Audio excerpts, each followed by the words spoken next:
오늘은 첫 소산의 예물이라는 제목을 가지고 말씀을 통해서 은혜를 나누고자 합니다. 오늘은 추수감사절입니다. 우리는 추수감사절에 유래가 있습니다. 이 영국에서 신앙생활을 하던 많은 사람들이 지금 이 시대처럼 이 교회가 타락하고 인본주의가 팽배하고 이럴 때 청교도들 오직 예수 그리스도 그 유일신 신앙을 찾는 자들이 어떻게 해요? 배를 타가지고 어디로 가세요? 북아메리카 어디입니까? 미국 쪽으로 갔어요. 그래서 거기에서 농사를 지어가지고 첫 열매를 하나님께 드린 날입니다. 이것이 추수감사절이에요. 이 유래입니다. 근데 그 배를 타고 가는데 200몇 명이 탔다고 합니다. 그런데 거기에서 살아남은 자는 102명만 살아남았어요. 왜? 가면서 먹지를 못해갖고 영양실조, 설사병, 또 풍토병 이런 것이 와가지고 다 죽었어요.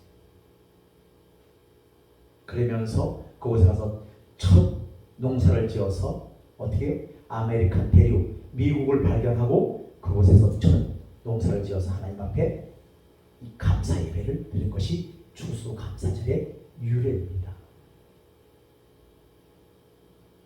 그래서 본문은 첫 예배를 받을 때 외우는 신앙 고백 또는 기도문에 대한 기록이다. 이러한 신앙 고백문의 주제는 한마디로 감사였는데 그 감사는 하나님이 이스라엘을 택하시고 큰 민족을 이루게 하신다. 애굽에서의 구원 그리고 가나안으로의 인도와 첫 열매를 드릴 수 있음에 대한 감사이라는 것입니다. 하나님께서 이스라엘이 어디에 애굽에 속박에 있었습니다. 종로로 타고 있었어요.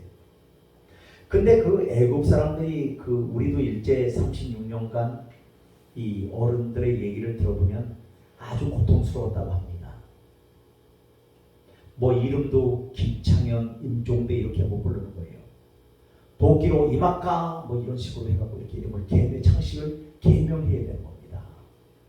그래서 일본 옛날 어른들은 다 일본 이름이 있습니다. 깐데 또까 뭐 이런 식으로 해갖고 이렇게 이름을 창식을 개명하는 겁니다. 그러고 나니까 어떻게 돼요? 또 우리 마음대로 할 수가 없잖아요. 왜? 속국이 있다 보니까 노예나 마찬가지입니다. 이스라엘도 마찬가지예요. 애굽은 지금은 어디를 말하고 있냐면 이집트를 말하고 있습니다. 그 이집트라는 나라가 어마어마한 문화와 모든 것이 아주 발달되어 있습니다. 우리 아는 이집트에 뭐가 있습니까? 피라미드 있잖아요.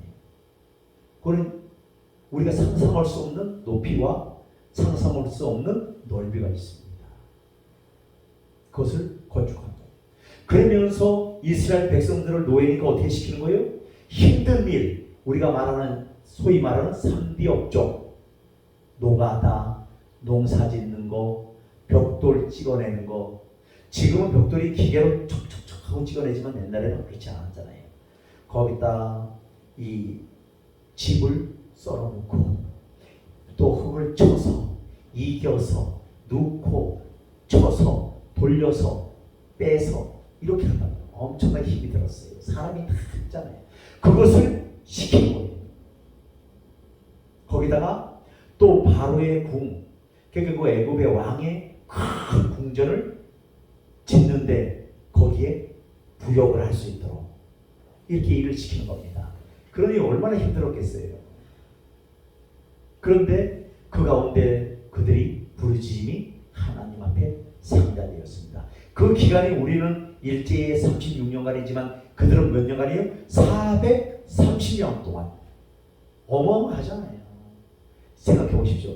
430년 동안 종살이 했으니까 얼마나 힘이 들었겠어요. 생각을 해보십시오. 우리 36년간 한 것도 아주 막 지긋지긋하고 힘들다고 하는데 430년간 종로를 했기 때문에 너무나 지쳐있고 힘이 들었습니다. 그래서 그들이 그때부터 하나님께 부르짖기 시작했어요. 하나님 우리를 구원해 주옵소서. 우리를 애굽의 속박에서 구원해 주옵소서. 그래서 하나님께서 모세라는 지도자를 통해서 이제 애굽에서 이제 이스라엘 백성들을 탈출시키기로 합니다.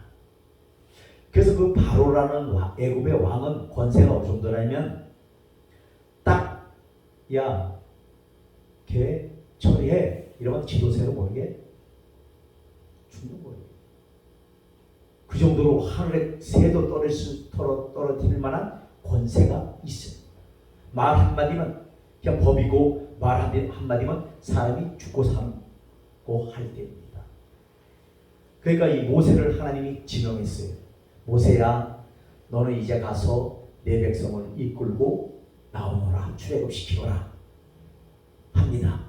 그리고 내가 너에게 인도할 땅인 가나안 땅으로 드리거라. 모세가 얘기합니다. 하나님, 저는 못합니다. 나는 입이 뻣뻣하고요, 말도 잘 못하고요, 할 수 있는 것이 아무것도 없어요. 왜 나를 선택하십니까? 다른 사람 시키세요. 알았다. 네가 말 못한다고 했지? 그러면 네 형 말 잘하는 아론을 붙여주면 안 되고 그 형 아론을 또 붙여주는 것을 봤어요. 그게 꼼짝 말하잖아요. 그래서 하나님, 여호와가 누구라고 물으면 뭐라고 대답합니까? 하고 모세가 물어요. 그러니까 하나님 뭐라 그러셔요? 나는 스스로 있는 자이니라. 아멘. 하나님은 스스로 계십니다. 라고 말합니다. 그래서 그 이스라엘 백성들을 이제 이끌으려고 하는데 바로왕이 말 듣습니까? 안 들어요. 곧 일 시키는 노예들이 없으면 피곤한데 자기들이 해야 되는데, 그러니까 부역을 더 시키는 거예요. 집도 안 주고 너희들 집도 너희들이 구해서 와서 쓸어서 넣어서 흙을 쳐서 너희들이 벽돌 찍어내. 하지만 수는 하루에 3만 장이라고 3만 장 그대로 찍어내야 돼. 줄이면 안 돼. 하면서 엄벌로. 그게 얼마나 힘들겠어요. 그래도 모세가 또 기도합니다. 하나님, 바로왕이 말을 안 들어요. 말 안 듣죠. 그러니까 뭐라 그래요? 하나님께서 이 재앙, 피재앙, 개구리 재앙, 메뚜기 재앙 뭐 해서 쭉 9가지 재앙을 다 보냅니다. 뭐 황충의 재앙 다 보냈는데도 보내지 않습니다. 그래서 막 이 재앙이 막 버글버글 이가 버글버글 할 때는 그래 보낼게 모세야, 너희 하나님께 기도하라, 보낼게. 그러니까 보낼 듯 하다가 또 그게 잠잠해지면 다시 또 어떻게 안 보내고, 또 피재앙 막 바닷물이고 온 막 수돗물을 틀면 막 피가 나오고 이렇게 할 때는 어떻게 해요? 알았어 보낼게 이러다가 또 안 보내고, 또 메뚜기가 와서 막 다 곡식을 갉아먹을 때는 뭐라 그래요? 보낼게. 그래서 또 안 보냅니다. 또 개구리가 얼마나 많은지 막 여기저기서 막 깨골 하면서 이렇게 튀어나오는 것을 볼 수가 있어요. 그럴 때는 보낸다랍니다. 또 잠잠해지면 안 보내고 9가지 재앙까지 안 보냅니다. 근데 10번째 재앙에는 장자의 죽음의 재앙이에요. 장자가 뭡니까? 맏아들이잖아요. 맏아들은 다 죽는 거예요.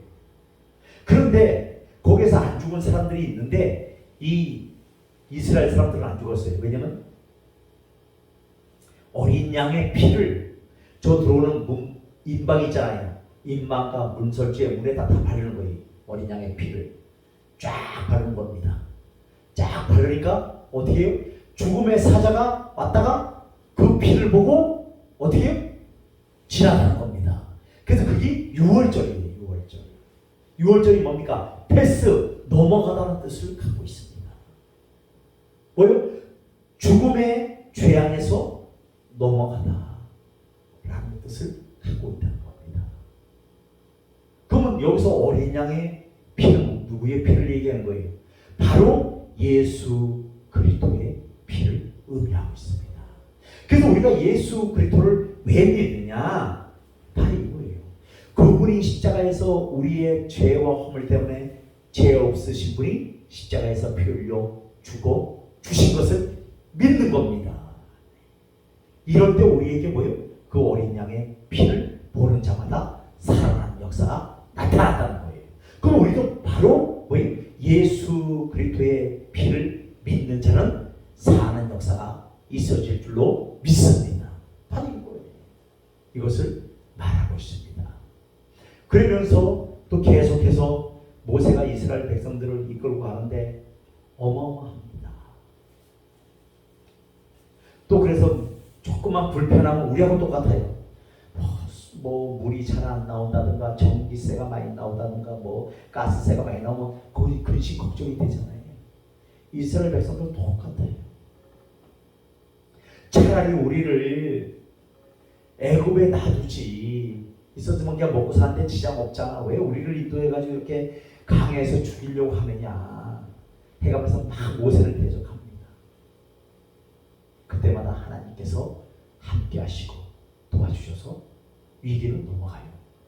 근데 또 어떤 때를 가니까 뭐가 없어요? 물이 없어요. 물이 여러분 소중하잖아요. 우리가 목마를 때 물이 없으면 안 되잖아요. 그 물이 강에 안에 있다 보니까 사막 광야다 보니까 물이 없어요. 그러니까 이스라엘 백성들이 우리를 죽이려고 하느냐, 물도 없고 막 이러면서 불평을 합니다. 그러니까 모세가 하나님께 기도해서 하나님 여호와여 어떻게 해야 되겠습니까? 하니까 반석을 명하여 물을 내라. 그런데 어떻게 해요? 너무 모세도 막 그 많은 사람들이 막 250만의 군중이 막 벌떼처럼 막 불평불만 얘기하니까 화딱지가 나고 반석을 이 지팡이로 두 번 땅땅 쳤어요. 물을 많이 쏟아놔서 먹고 가축들도 먹고 시커 먹고 세수도 하고 다 했습니다. 그런데 모세는 가나안에 들어가지 못하는 징계를 받았다는 거예요. 여러분, 우리가 여기서 알 수 있는 것은 뭐냐? 이 애굽이라는 나라가 막강한 나라입니다. 그럼 지금 우리도 마찬가지로 세상은 막강해요. 그럼 이 가운데 우리가 이 이스라엘 백성들처럼 세상에서 출애굽을 해야 되는데 그러려면 어떻게 해요? 지난날 내가 누렸던 세상적인 쾌락과 세상적인 생각들을 다 어떻게 해요? 하나님 앞에 던져 버려야 된다는 거예요.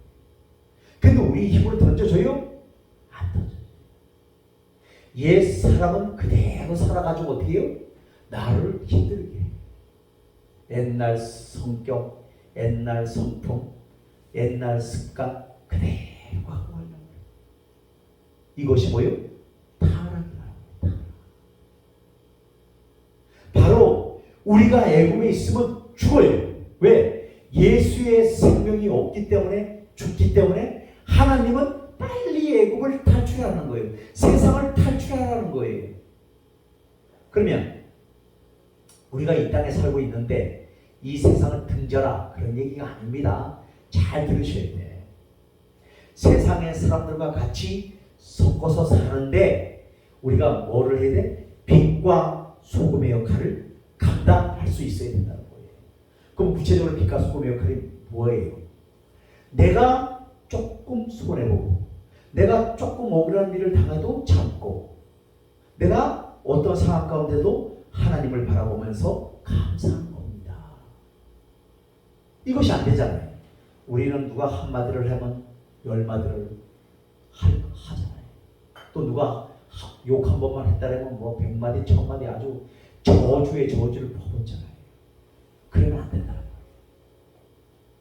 그래서 우리가 이 감사절을 맞이해서 알 수 있는 건 뭐냐면 그 나를 구원해 주시고 이날까지 인도하신 하나님 앞에 감사해야 된다는 거예요.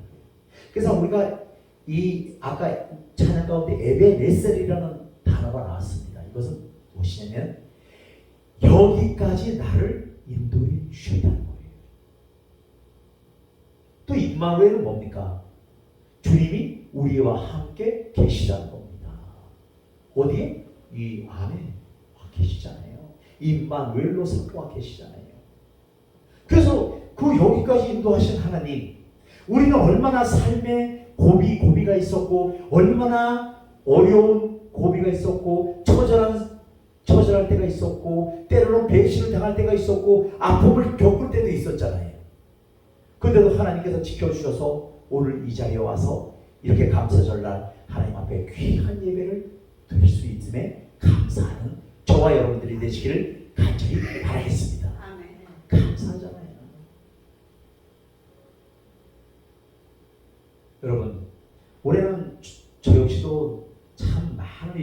일어났어요. 많은 일들이 있는데 저는 이게 우리 성도들이 뭐가 이렇게 한다고 막 이렇게 긴장이 되어져요. 그래서 막 이렇게 하고 있는데, 그래서 우리 좀 모두 다 좀 중요한 게 바로 세워지기를 원하고, 좀 바로 가기를 원하고, 좀 기쁨으로 가기를 원하고, 이렇게 늘 기도를 하고 있는데, 우리 성도들이 이렇게 보면은 연세들이 드셨잖아요. 그러다 보니까 이게 굳어졌어, 마음이. 그래서 이게 참 변화되기가 쉽지가 않는데, 하나님 앞에 늘 하나님을 의지해. 근데 우리는 어디를 의지해? 자꾸 세상을 바라봐. 내가 아파트를 몇 평을 살아야 되는데 집값이 얼마나 올라갔을까? 아니면 떨어진다는데 이것도 어떡할까? 막 이런 걱정에, 그것이 걱정이 아니에요. 내가 먹고 잘 때 있음에 감사. 내가 이날까지 살아있음에 감사. 감사 조건을 찾으시기를 바라겠습니다. 근심 조건을 찾지 마시고 감사의 조건을 찾으시라. 이스라엘 백성들도 사사건건 물이 없다, 뭐가 없다, 고기가 없다, 뭐 애굽에 있었으면 참외와 복숭아와 오이 같은 걸 시켜 먹었을 텐데 광야에는 없다. 이런 불평들 우리는 늘 감사하시길 바라겠습니다. 그래서 그 이스라엘 백성들이 이제 그 출애굽을 해갖고 딱 갔는데, 앞에는 홍해 바다가 딱, 뒤에는 또 애국 군대가 쫓아오는 거예요. 말 타고 따가닥따가닥. 왜? 보내놓고 나니까 아쉬운 거예요. 저 일을 다 누가 할 거예요? 그 악한 일들을, 힘든 일들을 누가 할 거냐고.